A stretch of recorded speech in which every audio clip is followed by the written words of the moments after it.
स्वागत है करियरवेल ऐप पर। मैं आप सभी का गोपाल वर्मा आप सभी का दिल से स्वागत करता हूं। कैसे हो मेरे प्यारे प्यारे दोस्तों? आ जाओ, पहले आप सभी बच्चे आ जाओ। पहले आप लोगों की हालचाल मुलाकात जानेंगे और उसके बाद प्यार भरे इस सफर को आगे बढ़ाएंगे। नमस्कार नमस्कार नमस्कार। कैसे हो मेरे प्यारे बच्चों? सभी ठीक ठाक हो? सब बढ़िया हो बेटा? Very nice. चलिए, आ जाओ आ जाओ। रिवीजन कर रहे हो? हम्म। रिवीजन कर रहे हो? पिछली क्लास को ठीक ढंग से देखा पढ़ा आप लोगों ने? सारी बातों को रिवाइज किया? सच सच बताओ। चलो चलो, तुम्हें कसम है उसकी जो तुम्हें बहुत प्यार करता है।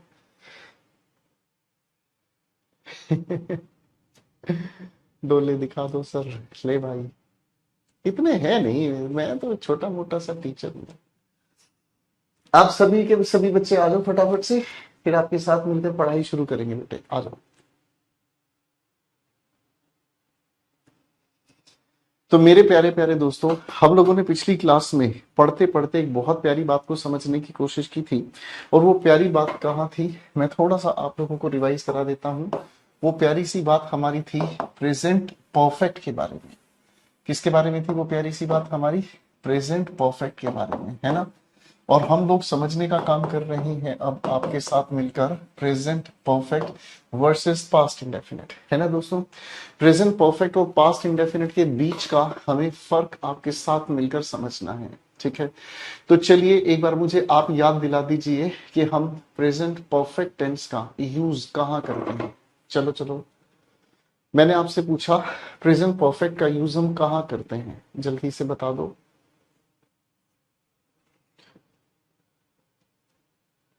शाबाश। बताओ बताओ बताओ, शाबाश। रिसेंटली डिफीटेड नहीं, रिसेंटली कंप्लीटेड एक्शन बताया था। रिसेंटली कंप्लीटेड एक्शन बताया था, है ना? जैसे अगर मान लीजिए मैं आपके सामने एक सवाल लिखता हूँ, ठीक है, यहाँ रख दो बेटा। मैं आपके सामने एक सवाल लिखता हूँ, ठीक है, मैंने सवाल आपके सामने लिखा, Karan did not call his father yet. बेटे इस सेंटेंस में आपकी तरफ से कोई करेक्शन हो सकती है तो बताओ जरा। ठीक है, चलिए काम करता हूँ, चाय पिला देता हूँ पहले आप लोगों को, ठीक है ना? एक काम करता हूँ, चाय पिला देता हूँ पहले आप लोगों के लिए, है ना दोस्तों? ठीक है, कुछ एक सेंटेंसेस लिख ही देता हूँ। हम्म?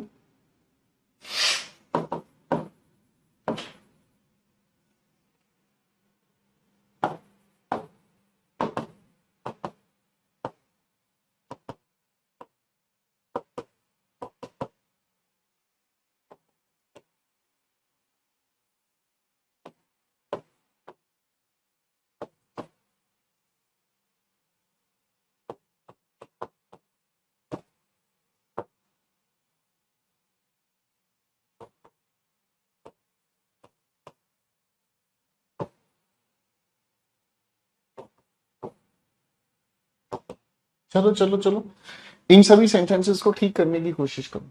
ठीक है जी।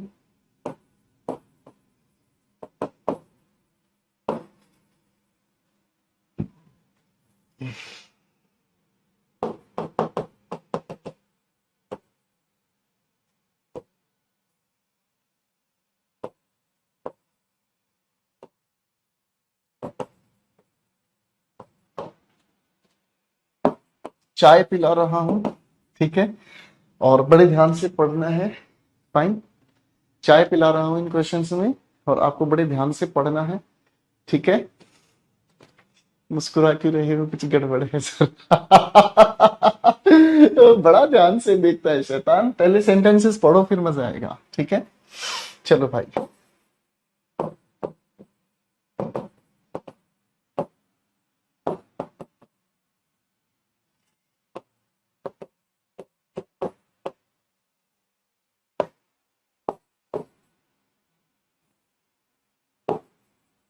रौनक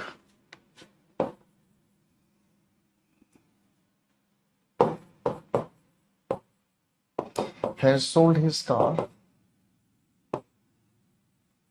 3 days ago.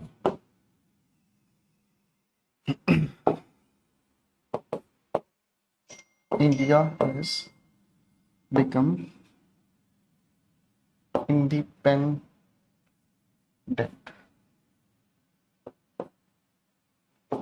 ठीक है, एक और सेंटेंस लिखूंगा इसी के साथ।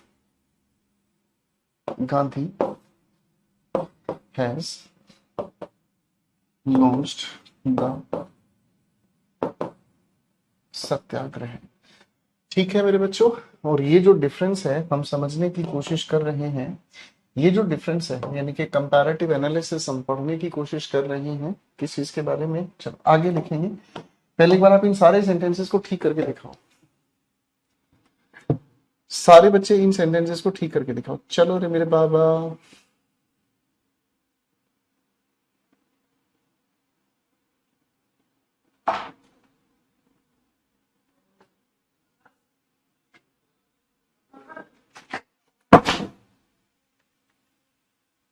बनाओ बेटे बनाओ।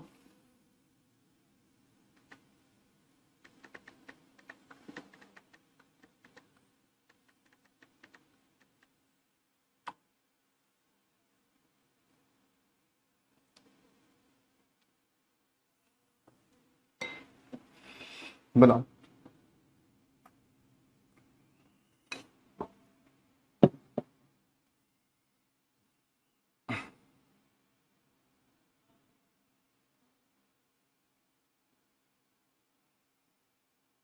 शाबाश।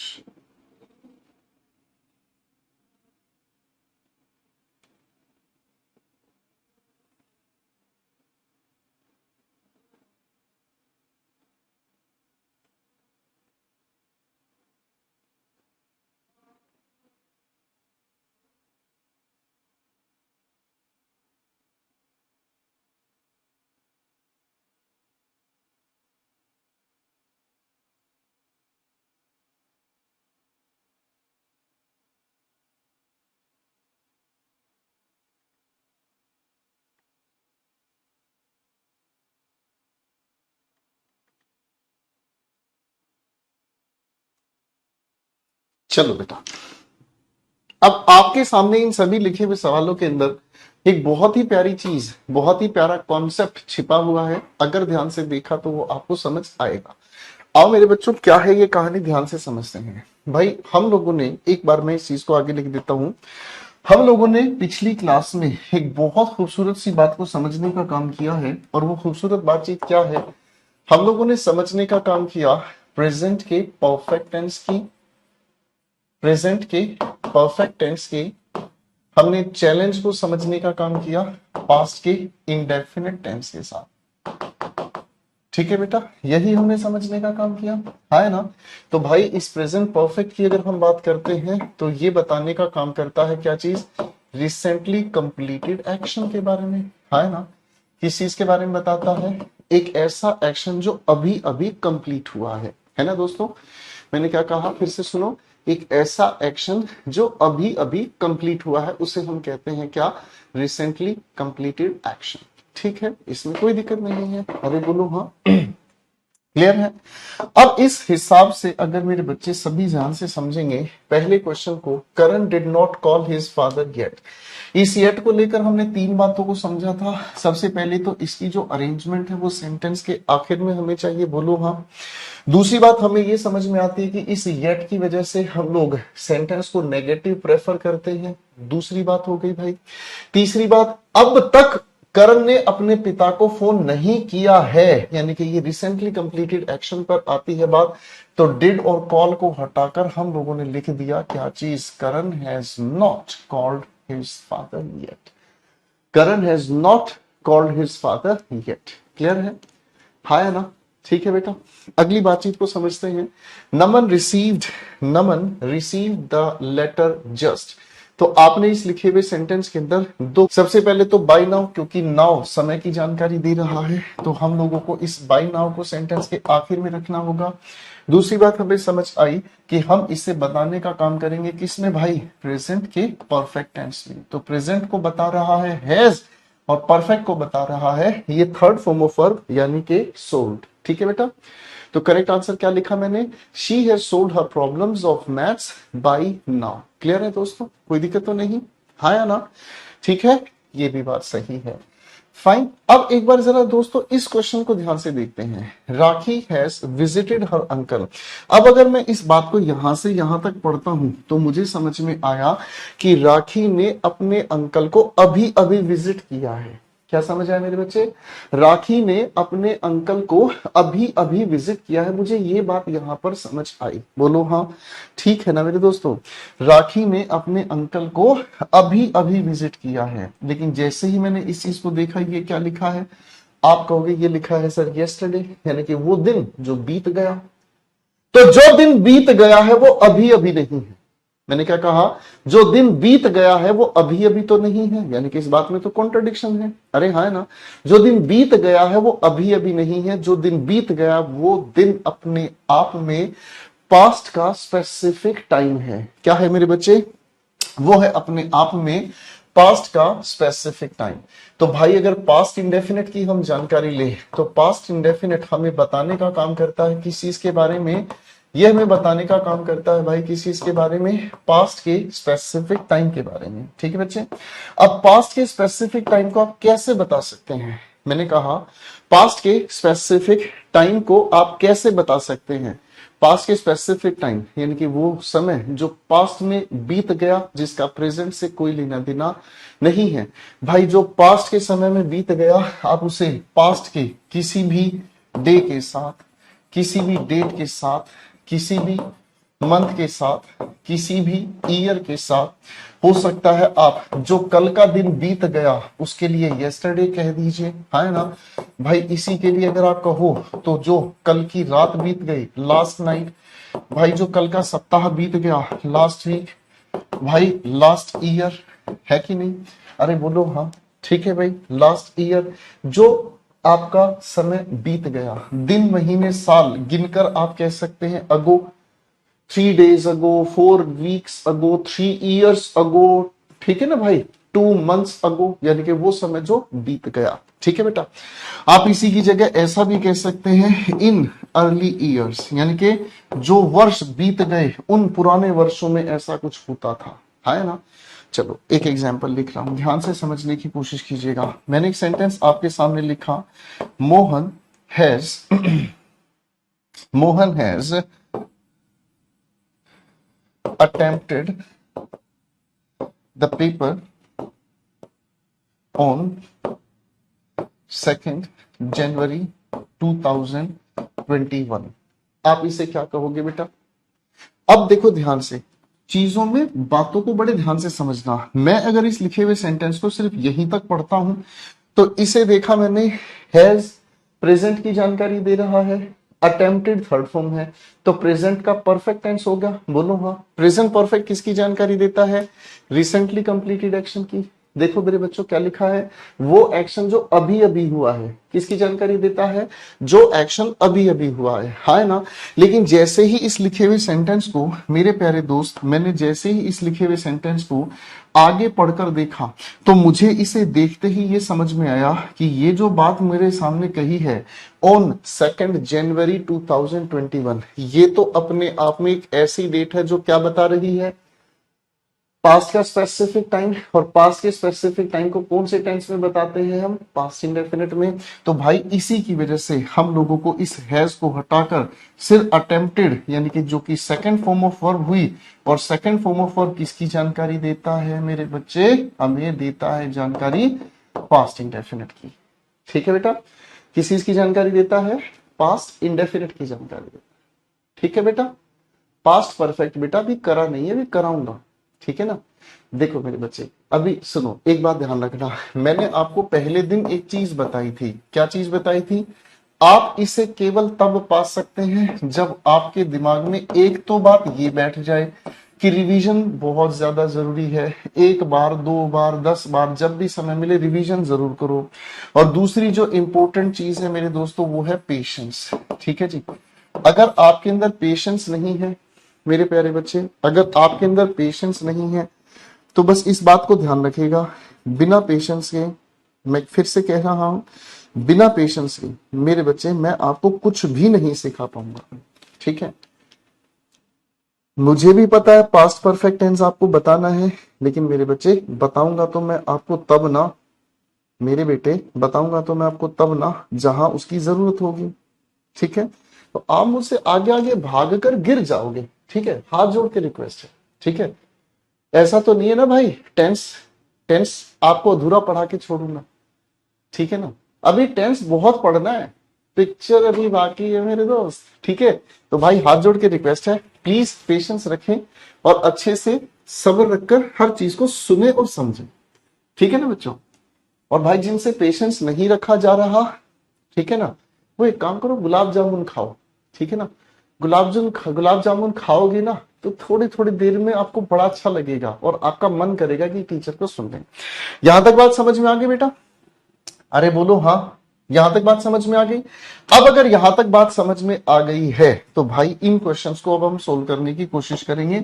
2 क्वेश्चन मैं कराऊंगा, बचे हुए क्वेश्चंस आप करेंगे। क्वेश्चन 5 और 6 मैं कराऊंगा, 7 8 आप करेंगे। ठीक है बेटा, चलो चलो एक काम करते हैं, 3 क्वेश्चंस आप करेंगे, 6 7 8 मैं सिर्फ क्वेश्चन नंबर 5 कराऊंगा। ठीक है, शिखा हैज क्वालिफाइड हर एग्जाम। इस बात को अगर देखते हैं तो इसका मतलब शिखा ने अपना एग्जाम अभी अभी क्वालिफाई किया है, क्योंकि प्रेजेंट परफेक्ट बताता है रिसेंटली कंप्लीटेड एक्शन। बोलो हाँ।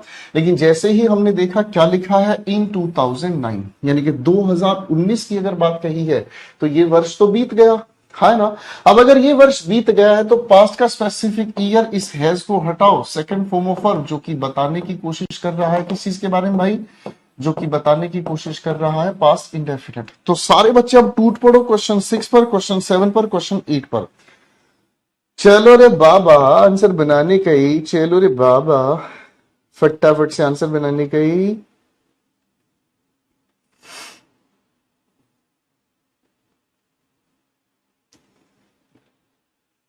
आंसर ही बनाने का ही, जो आंसर नहीं बना रही ले उसको मुक्का मारेगा ही मई।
शाबाश।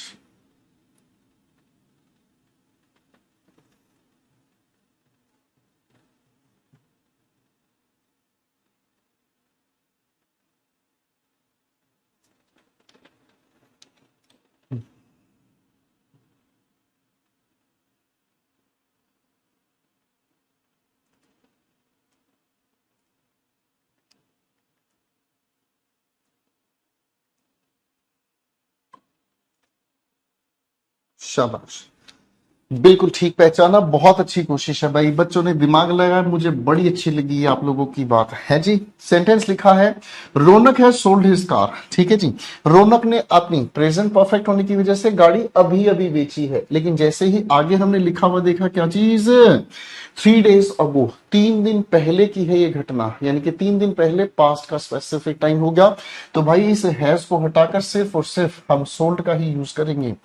India has become independent. अब आप कहोगे सर इस लिखे हुए सेंटेंस के अंदर हम लोगों को आगे समय तो लिखा नहीं, तो ये तो सेंटेंस ठीक होना चाहिए, है ना। अभी एक लड़का कह रहा था बहुत देर पहले कि सर अगर इस लिखे हुए सेंटेंस में ये अगर 2019 नहीं लिखा हो तो सेंटेंस ठीक है। बिल्कुल ठीक है ना।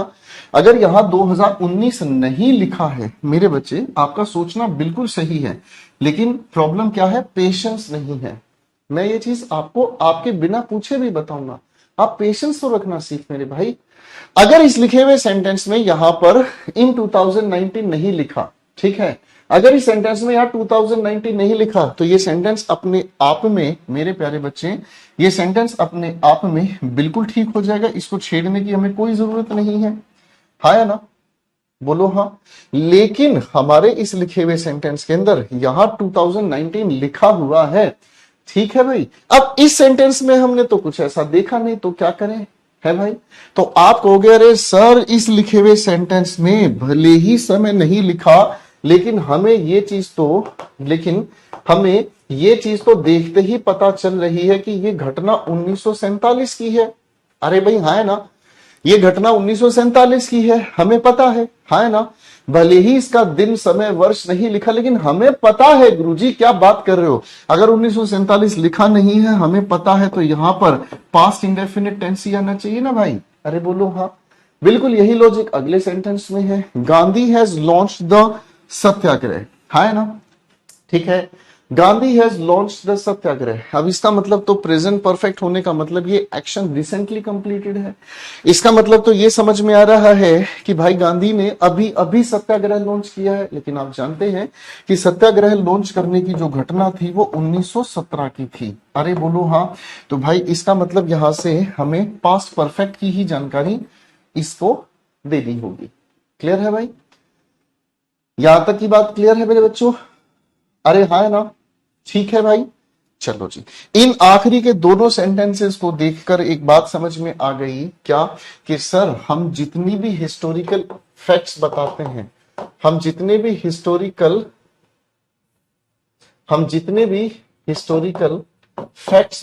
हैं, सारे के सारे ऐतिहासिक तथ्य हम लोग किसमें बताने का काम करते हैं, पास्ट इंडेफिनिट में। अरे हाँ ना, क्योंकि जितने भी ऐतिहासिक तथ्य हैं उन सभी की हमारे को पता ही है कि पास्ट की, हम लोगों को क्या पता है, पास्ट की स्पेसिफिक डेट पर या पास्ट के स्पेसिफिक डे पर ही वो घटना घटती है।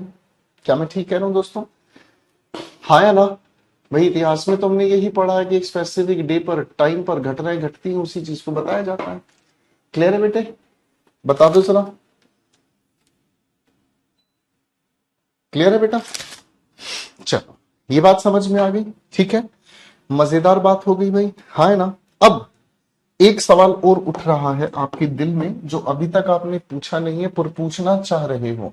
ठीक है, मैं आपके सामने एक सेंटेंस लिख रहा हूं, बड़े ध्यान से देखने की कोशिश कीजिएगा। ठीक है ना, मैंने एक सेंटेंस लिखा, I have seen Tanya in market yesterday।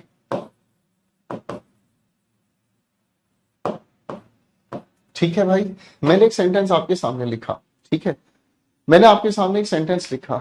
ठीक है, अब आप इस लिखे हुए सेंटेंस को देखकर, हो सकता है कुछ बच्चे सोच रहे हो सकता है किसी ने भी नहीं सोचा है, हो सकता है क्लास खत्म होने के बाद आप इस बात को सोचते समझते आपके दिमाग में ये सवाल जरूर उठता। पता है कौन सा सवाल आपके दिल में ये सवाल उठता, कि सर मैं इस हैव सीन को अगर ठीक मान लूं, और इस हैव सीन की वजह से मैं इस यस्टरडे को ही यहां से हटा दूं, इसका मतलब मैं अगर इस यस्टरडे को ही यहां से हटा दूं तो मेरा सेंटेंस तो ठीक हो गया ना। अरे हाँ है ना। तो ऐसा हो सकता है ना गुरुजी कि इस लिखे हुए सेंटेंस में इस यस्टरडे को हटा दूं तो ये ठीक हो गया। अरे हाँ है ना। और अगर यस्टरडे को ठीक मान लूं तो फिर मुझे यहां पर इस हैव सीन को हटाकर 100 करना पड़ेगा। तो आप मुझे बता दो सर, आपके हिसाब से कौन सी अप्रोच सही होनी चाहिए, आपके हिसाब से कौन सी अप्रोच सही होनी चाहिए। मैं इस सवाल को दूसरी तरह से पूछ लेता हूं। ठीक है, हालांकि ये सवाल पहले दिन की क्लास में ही हमने डिस्कस कर लिया था। Tense decides time in a sentence. ठीक है जी, पहली बात मैंने कही tense decides time in a sentence. और अगर हम दूसरी बात करें मेरे दोस्तों, अगर हम दूसरी बात करें तो दूसरी बात ये होगी भाई, कि दूसरी बात ये होगी भाई, लिख रहा हूं बेटा, लिखे बगैर नहीं समझेंगे। ठीक है ना जी, time decides tense in a sentence. तो आपके हिसाब से इन दोनों बातों में से, इन दोनों कथन में से कौन सा कथन सही है।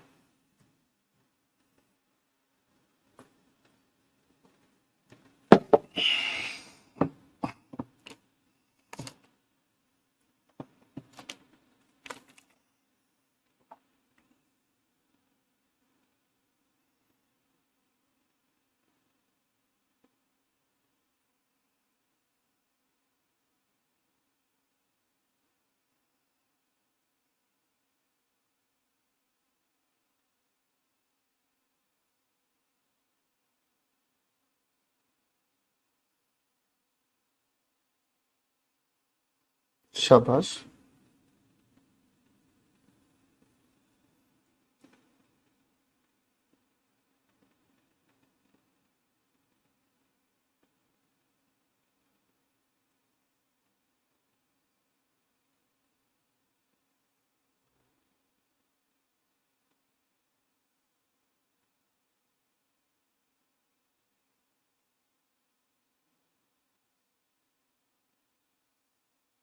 शाबाश।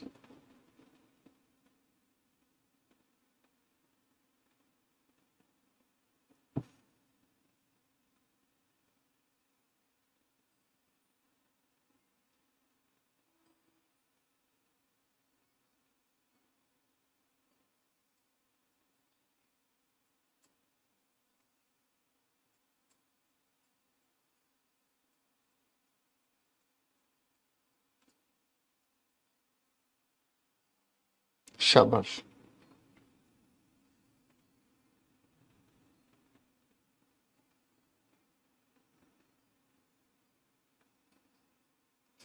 Very good.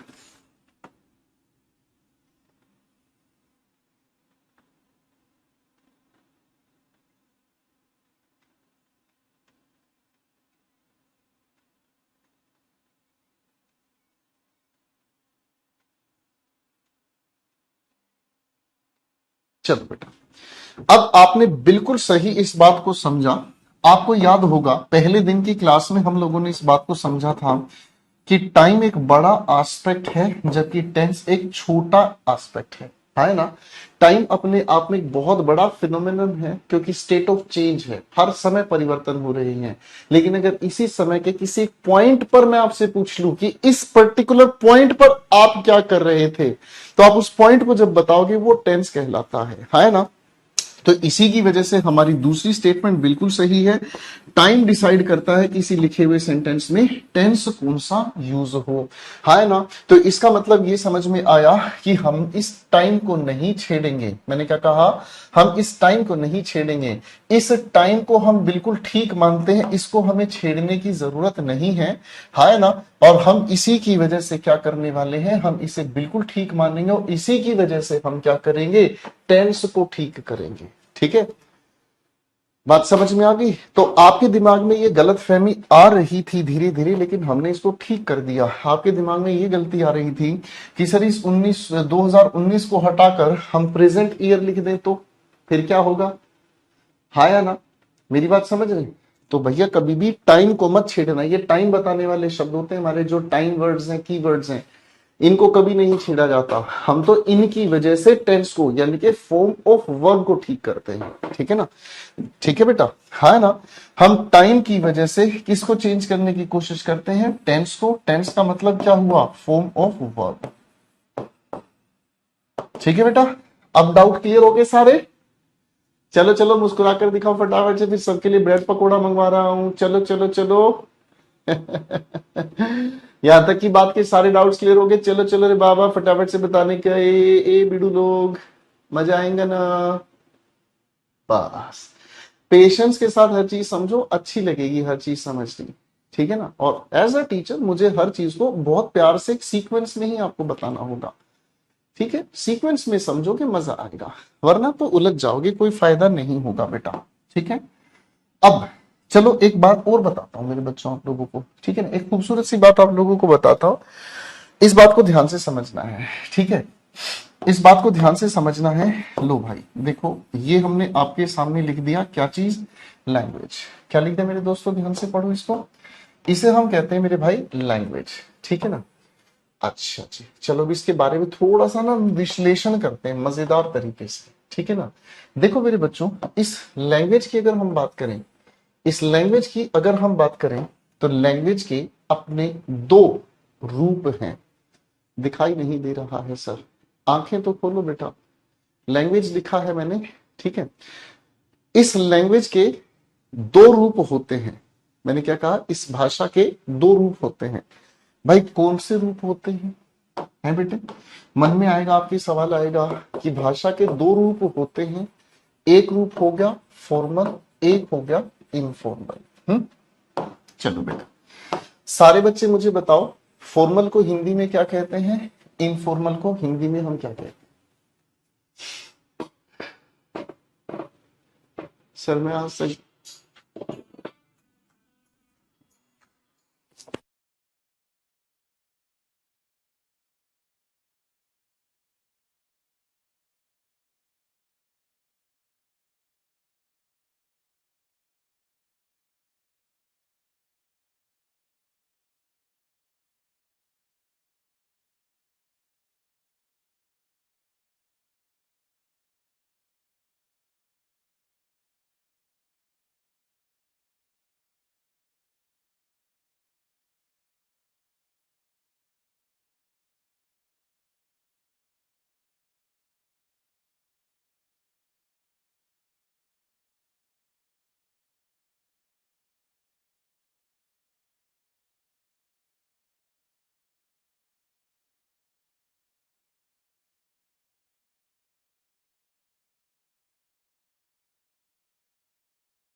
हाँ जी, हाँ जी, हाँ जी, बिल्कुल।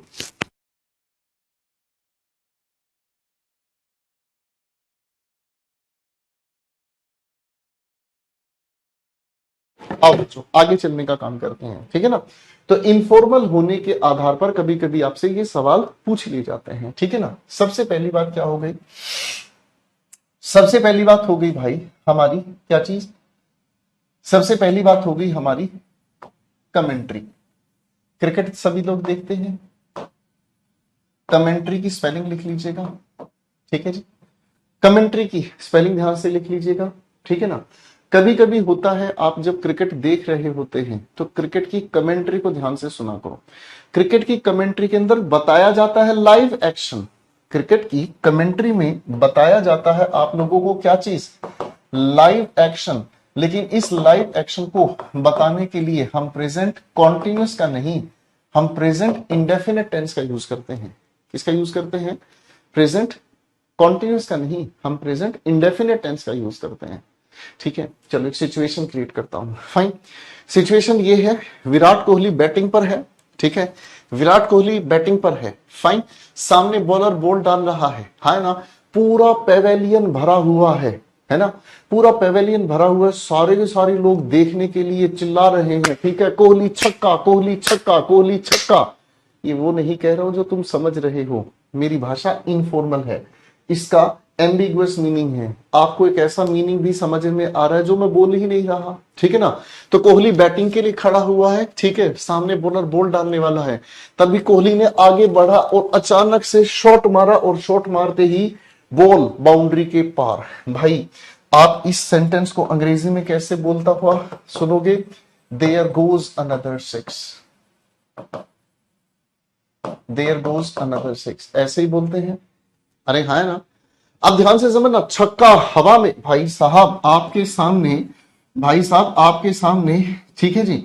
भाई आपके सामने क्या हुआ, बैट्समैन ने बल्ला चलाया, ठीक है जी। और भाई बॉल मार दी है बाउंड्री से पार, ठीक है जी। बॉल मार दी है बाउंड्री से पार, शॉट गया बाउंड्री, लाइव एक्शन है, लेकिन बताया किस में जा रहा है, प्रेजेंट इंडेफिनिट टेंस, बोलचाल की भाषा का रूप है। बात समझ में आ गई भाई, अरे हाँ है ना। बात समझ में आई बेटा, क्लियर है, फाइन।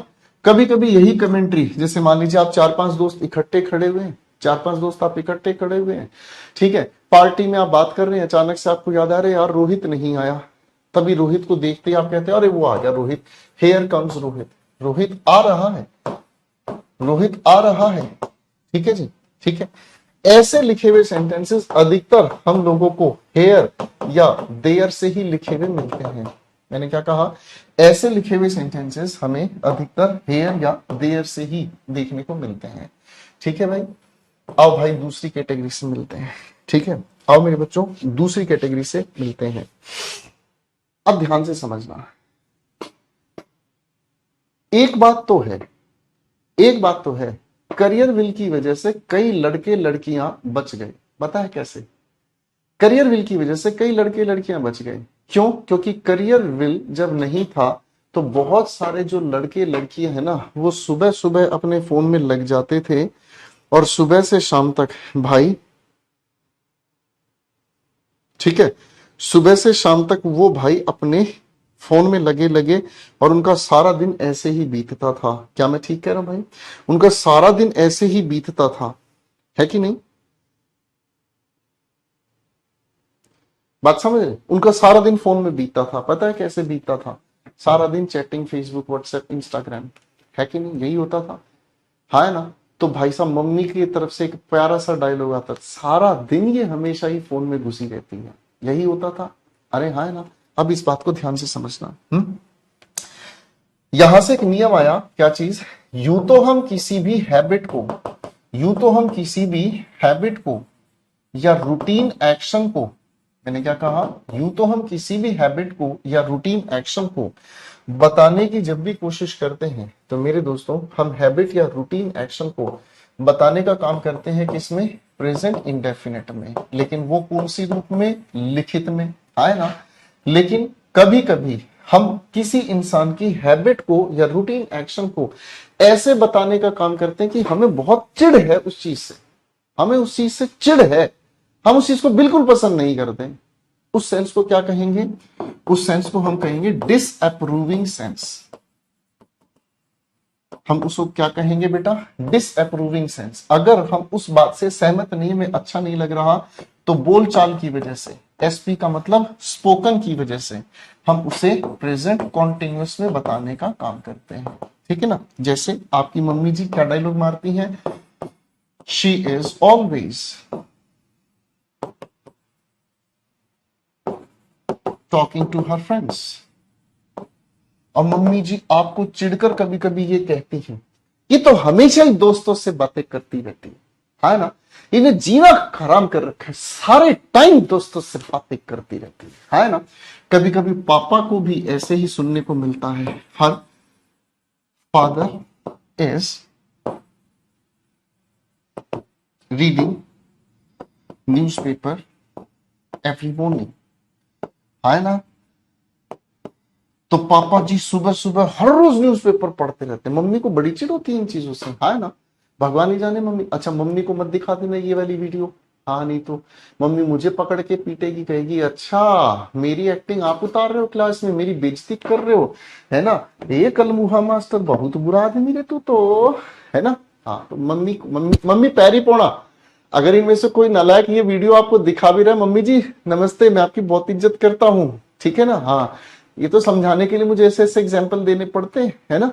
हाँ ये बच्चे गंदे हैं, आपको ऐसी ऐसी चीज दिखाते हैं, तो मैं बच जाऊंगा, मेरी पिटाई नहीं होगी, पक्की बात है ना भाई।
मैं माफी चाहूंगा दोस्तों, मेरे दोस्त का फोन आ गया था, कि ये मत सोचना कि किसी की मम्मी ने मुझे डांटना शुरू किया, ठीक है भाई।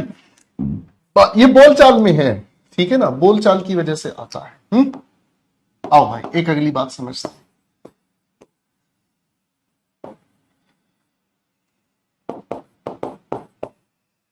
मैंने आपके सामने एक प्यारी सा शब्द लिखा है, पढ़कर देखो बेटा। मैंने आप सभी के सामने एक प्यारा सा शब्द लिखा है, इसे हम कहते हैं एम्फेटिक सेंस। क्या कहते हैं इसे हम? एम्फेटिक सेंस, यानी कि जोर डालकर कहना, ठीक है ना, जोर डालकर कहना। कभी कभी ऐसा होता है मेरे बच्चे, कभी कभी ऐसा होता है कि मम्मी या पापा हमें डांटते हैं, मम्मी या पापा हमें डांटते हैं, ठीक है, और मम्मी पापा हमें डांटते हैं और हमें कहते हैं पढ़ भी लिया कर, नालायक सारे टाइम बस मस्तीखोरी करता रहता है, टीवी देखता रहता है, मोबाइल में लगा रहता है। तो आप जेन्युइन स्टूडेंट्स हैं, हकीकत में आप यो यो गोपाल वर्मा के स्टूडेंट है, तो आप पढ़ाई तो करते ही हो, है ना। तो जब आप क्लास में पढ़ाई कर रहे होते तो एकदम से आपके मन से ऐसा वाक्य आता है जिसमें आप बड़ा जोर डालकर ये बात कहते हैं, पढ़ता तो हूं। आप इस बात को कैसे कहते हैं? बोलचाल की वजह से आप ऐसे लिखे हुए सेंटेंस को जब भी प्रेजेंट इंडेफिनिट में कहते हैं, क्योंकि आप अपना रूटीन ही बता रहे हो बच्चों, तो प्रेजेंट इंडेफिनिट के पॉजिटिव सेंटेंस में आप डू या डज का यूज करते हैं। मैंने क्या कहा? पॉजिटिव सेंटेंस में आप डू या डज का यूज करते हैं। आपका वाक्य क्या होता है मैं बताता हूं। आप कहते हैं I do study, I do study for my exams, मैं अपने एग्जाम्स के लिए पढ़ता हूं, जोर डालकर कह रहे हैं। हकीकत में इतना वाक्य काफी है, I study for my exam, ये रूटीन आपका बता रहा है। लेकिन इस बात पर जोर डालने के लिए पॉजिटिव सेंटेंस होने के बावजूद आप इसके साथ डू का यूज कर रहे हैं। ठीक है बेटा, बात समझ में आ गई बेटा? ठीक है, क्लियर है? हाँ है ना? ओके, ऐसे वाक्य बोलचाल की भाषा में, ये तीनों नियम बोलचाल की भाषा में। अरे अभी तो एक और चीज बताऊंगा भाई, ठीक है ना? एक और चीज बताऊंगा, ठीक है ना? पेपर में नहीं आती ये चीजें, आपको पता होना चाहिए। Dramatic expression of historical facts. मेरे दोस्तों, एक बार इसे पढ़कर दिखाओ क्या लिखा है। Dramatic expression of historical fact. ठीक है, शाबाश।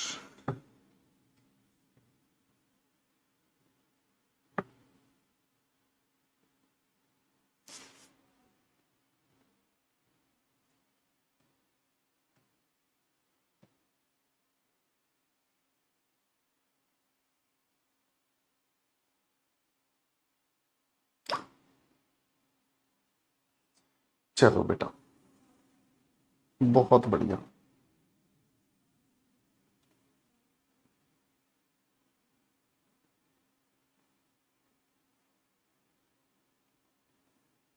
शाबाश।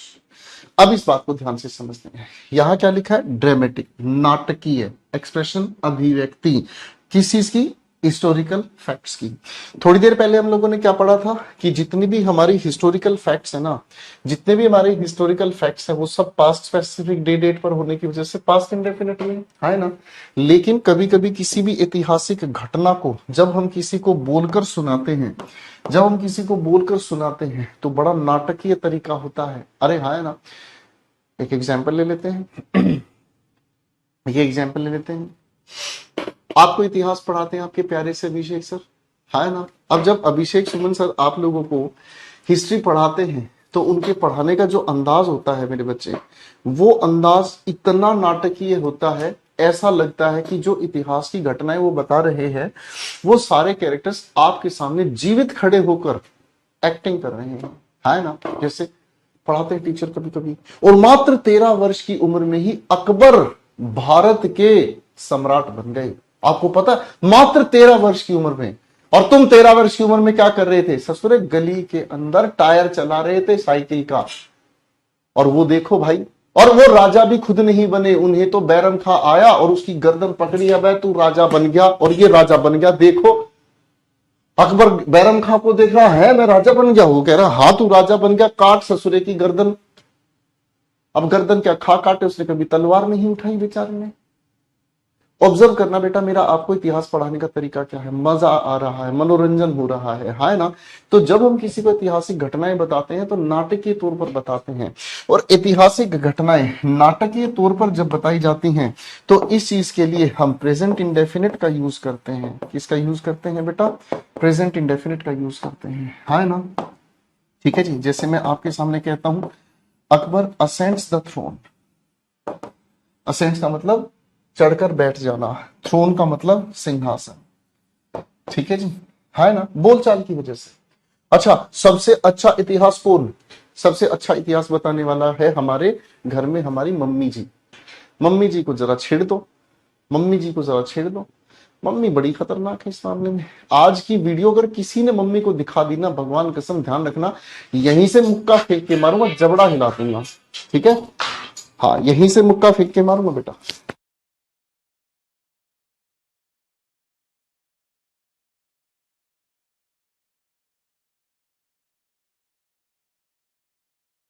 तो मेरे बच्चे हुआ क्या, ड्रामेटिक तरीके से हमने इस चीज को पेश किया। ड्रामेटिक तरीके से जब हम इस चीज को पेश करते हैं, मम्मी हमारी ऐतिहासिक घटनाओं को बड़े ड्रामेटिक तरीके से बताती है। पता है कैसे? मम्मी से कुछ, मम्मी चाचा की शादी में बुआ ने क्या पहना था, फिर देखो भाई सब मम्मी कैसे नाटक, ए तुझे क्या बताऊं, इतनी सड़ी हुई साड़ी पहनी थी तेरी बुआ ने, अरे क्या बताओ तुझे, बिल्कुल ऐसा लग रहा था कि भाई साहब गली साफ करने वाली कोई औरत हो।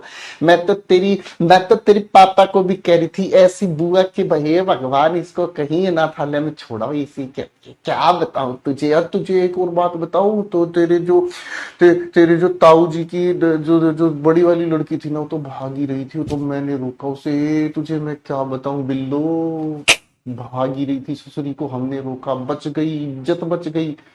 ड्रामेटिक तरीके से बता दें, ठीक है। आज की वीडियो आप सभी को कैसा, कोई मम्मी को नहीं दिखाएगा, जिसने मम्मी को दिखाई ध्यान रखना फ्लाइंग मुक्का आ रहा है उसके लिए, हाँ नहीं तो कभी को मजा ले हमारा।